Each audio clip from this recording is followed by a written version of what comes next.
What's up guys, and welcome to my video. This video is the first in a new series about how to get into PC gaming. It's all about going from console gaming to PC gaming. Hopefully you've already realised that PC gaming is the best way to experience your games, and this series of guides will help you get all the knowledge you need to actually start PC gaming. So then, where do you start? Well, there is more to getting a PC than literally just going out and buying a PC. This video is going to go through the main differences, but we'll go through over the series a load of different topics like what you actually need in a PC, what sort of stuff is best, and how to actually get the best out of your games. So what are the main differences? Well, in a console you get a disc, you then put that disc in the tray, and then of course it loads up the game. On the newer gen consoles it actually installs them onto the hard drive, and then like a brightness sort of bar will often come up, you'll adjust your brightness and then you click play and away you go. But on a PC, you do pretty much the same thing. You download a game, or you get the disc, whatever you choose, and then you click play, and then it comes up with a brightness bar more often than not. But then instead of clicking play, you can choose loads of different settings. You can choose what sort of input you want to use, you can adjust the graphics settings to how you like, you can change loads of different things, but the point is you don't need to do that if you don't want to. It's flexible, and this is a pattern you actually start to see just with PC gaming in general. Everything is very flexible and it works to the way you want it to work. You can play PC games with a mouse and keyboard, you can play them with a controller. Works, see, wirelessly, no wires, very easy to do. Or you can play with a joystick if you want for stuff like flight simulators, or you can even play hands-free with something called Leap Motion. There are loads of different ways to play, and again, it's very flexible in the way you do things. As for actually getting hold of the games, it's a lot cheaper to start with. You don't pay any stupid licensing fees, and you don't pay any multiplayer fees, and you simply download a game. You can use something like this, which is Steam, and this is where most people get all their games. You can use something like this, which is Origin, which people aren't so keen on, but basically they're both digital storefronts, and there are other options out there. You can get things through third parties. Again, it's flexible, and you can get your games from different methods, and they're often very cheap. As for the actual size of the PC, you can go from getting something really tiny.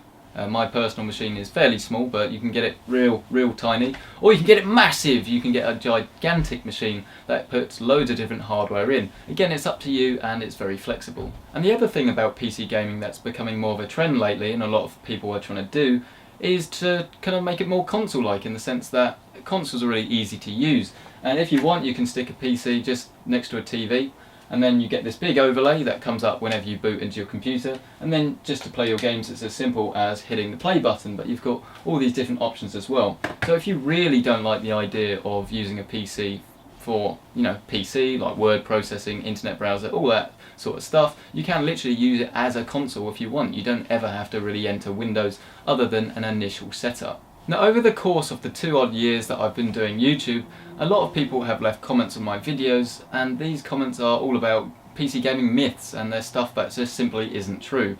So I'm just going to debunk a few of these myths now. Now, the first and most common PC gaming myth is that PC gaming is incredibly expensive, and put simply, this just isn't true at all.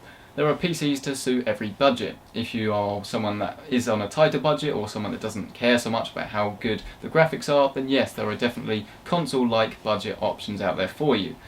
But if you think you're going to be really interested, or you've got a fair bit of money to spend, then you can do that as well, and you will get a better experience as a result. If you're interested in how much specific things cost, and you want to get into PC gaming or find out how much a new gaming PC will cost, then there are loads of different options available on my channel. Simply look in the video description under PC Centric rigs, and there are loads of different rigs to match your budget. Myth number 2, you need to upgrade your PC every year or so in order to be able to play all the latest games. Again, is a myth. This one isn't true at all. What happens is that PC gamers tend to upgrade their rigs because new technologies comes out, and PC gamers are the people that tend to be at the forefront of stuff like that and are really interested, and they will actively go out and buy new parts. But having said that, if you don't want to do that, then you really don't need to do that. In fact, a gaming PC, especially if you get a more high-end one, is going to last just as long as a games console will, if not in some cases even longer. Myth number 3, there are no exclusives on PC. Well, this one comes up quite a lot, unbelievably a lot, and this is the one that actually does kind of annoy me a little bit, and it's the one that I will actually kind of unfortunately get involved with, like a fanboy sort of war, just because it really annoys me. Now, let's start by saying exclusives are pretty crap. Last of Us is an incredible game, but the whole sort of aspect behind exclusives is pretty rubbish, because it means that loads of people that would play your game then can't play your game because it's tied to a system. So unless you have a Wii U, a PS4, an Xbox One, a PC, I don't know, every sort of Apple device, unless you have all these different platforms, then obviously you can't play every game out there. That's just the way it is, and unfortunately we are going to have to accept that. That having said, there are loads of PC exclusives, and there are more PC exclusives than any others at all. This is because of these lovely things here, the mouse and keyboard, and also because PC is cheaper to develop on more often than not.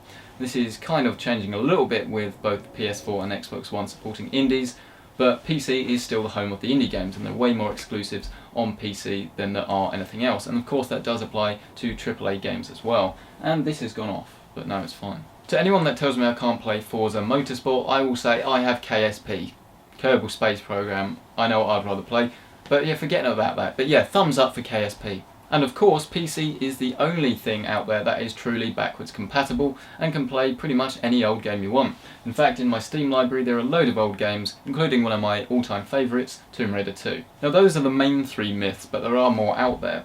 If there's more that you want debunked, or you want to help other people that might be watching this with more myths, then feel free to leave them in the comments below. So then, you get the same experience that you do on a console, except it's truly customizable to whatever you want. Whether you want to play on a massive tower, underneath a desk with a mouse and keyboard and loads of monitors, or if you just want a console-like machine that sits next to your TV, then you can do that. The point is, it's very flexible and adjusts to however you want to play. You aren't really losing anything by getting a gaming PC. However, that said, you do need to set a few things up, but more on that later on in the series. So that's it for part 1. Stay tuned for part 2, which goes over all the stuff you need and why you need it. If that video is currently live, then you should be able to click here. If you can't click here, then it's only going to stop the video. I'm really sorry, sad face. But it comes every Friday. These series will be updated every Friday at around about 6-7 o'clock UK, or about 1-2 o'clock in the US. It obviously depends on your time zone. So do subscribe if you haven't already to get these videos, as well as other PC gaming and technology videos, straight to your home feed. But other than that, feel free to like the video if you thought it was good and it was useful, and dislike the video if you've gone off PC gaming completely. Why, then I'm sorry. Hit the dislike button as well. And like I say, subscribe if you haven't already. So then, until part 2 or in another video, thanks very much for watching, and I will see you next time.